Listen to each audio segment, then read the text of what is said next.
Olá pessoal, tudo bom? Aqui quem fala é o professor Luiz Fernando, da Escola de Química do UFRJ, e essa daqui é uma aula de EQE 044, Computação Científica Aplicada. Bem, a gente continua agora conversando sobre os modos de repetição, repetição de comandos dentro de um bloco. E a gente já conversou sobre o comando for, para repetição, onde para um determinado contador, é, os comandos dentro do bloco eles são repetidos de acordo com um critério de para ser satisfeito, tá? Referente a esse contador. Agora a gente vai conversar sobre o comando while e eu vou utilizar então o arquivo 02 de repetições while.c e eu gostaria então de mostrar, na verdade, dois comandos. Eu queria mostrar o funcionamento do comando while e o funcionamento do comando do while. E além disso, eu quero mostrar também como é o funcionamento baseado no uso do break e do continue. Na verdade, é igualzinho que vocês já viram no comando for. Bem, a sintaxe. Eu vou olhar então a linha 13. A sintaxe na verdade, é uma tradução livre. Enquanto uma condição ela for verdadeira, os comandos dentro do bloco vão ser executados repetidamente. Então, como funciona todo o processo aqui? No momento que o programa ele entra no while, ele avalia a condição.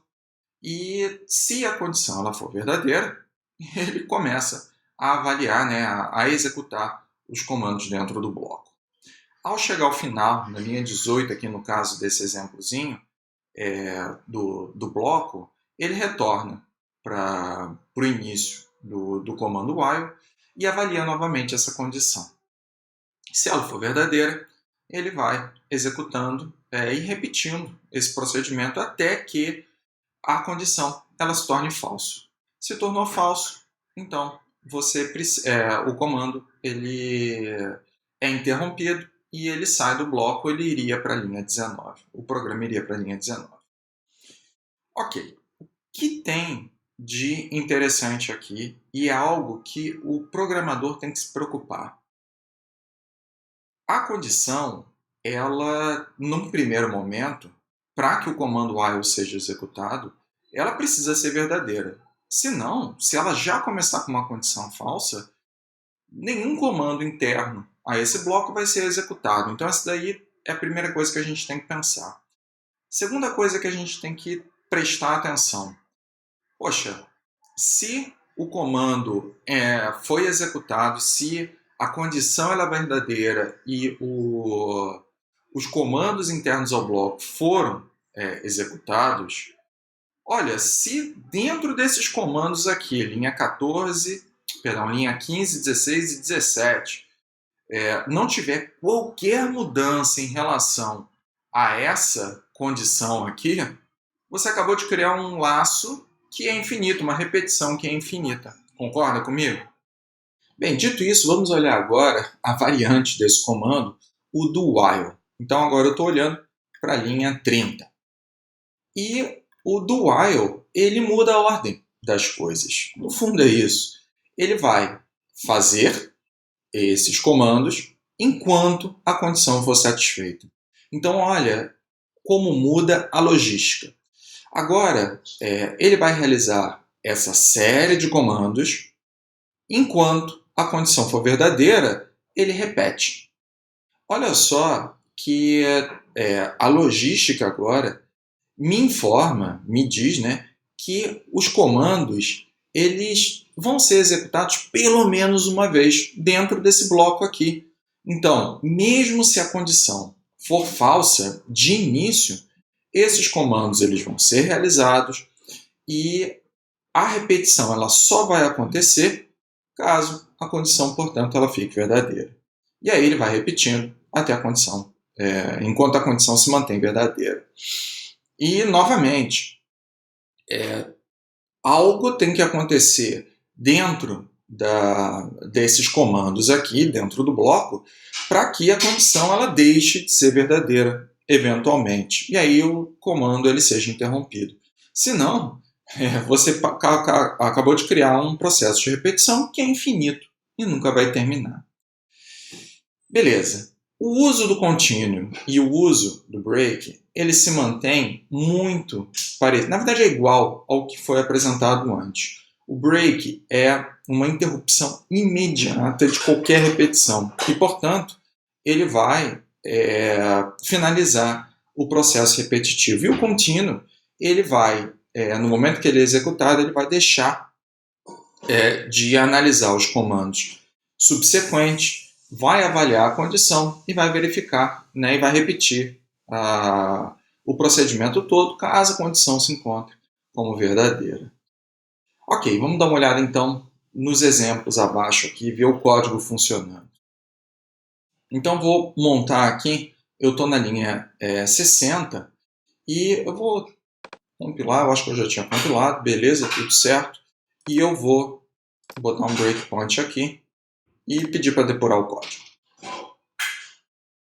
Então note que nessa situação eu estou inicializando um contador por fora e a minha condição ela está na linha 61 dentro do comando while e o modificador para alterar o valor, né, necessário para a minha condição, ele está dentro aqui do meu bloco de comandos.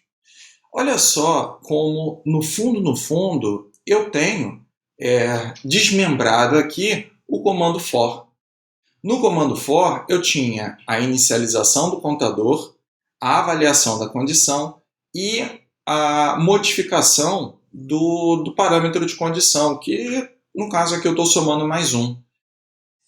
Então, eu consigo comparar o funcionamento do comando for com o comando while. E no fundo, eles funcionam da mesma maneira. Mas aqui eu trago a responsabilidade de alocar aonde você quiser, na verdade, dependendo da sua lógica, o parâmetro de inicialização e o parâmetro de alteração da condição, que no caso aqui está na linha 64. Beleza? Então vou executar aqui só para a gente ver o funcionamento. I é 0, eu já inicializei, e ele vai, então, repetir o procedimento até ele atingir a condição necessária. Eu vou pegar e deixa eu ver se eu consigo chegar à linha 68, tirando esse breakpoint. Aliás, não, né? Eu tenho que chegar aqui na linha... Deixa eu mudar o breakpoint para cá. A última condição do laço. Então, 2...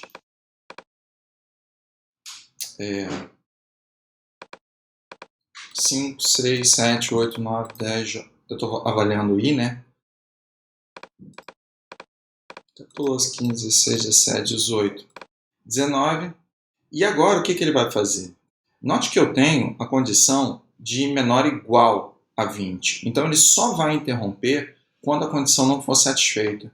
Então, o que você acha? Ele vai executar ou não vai executar o laço quando I assumir o valor de 20?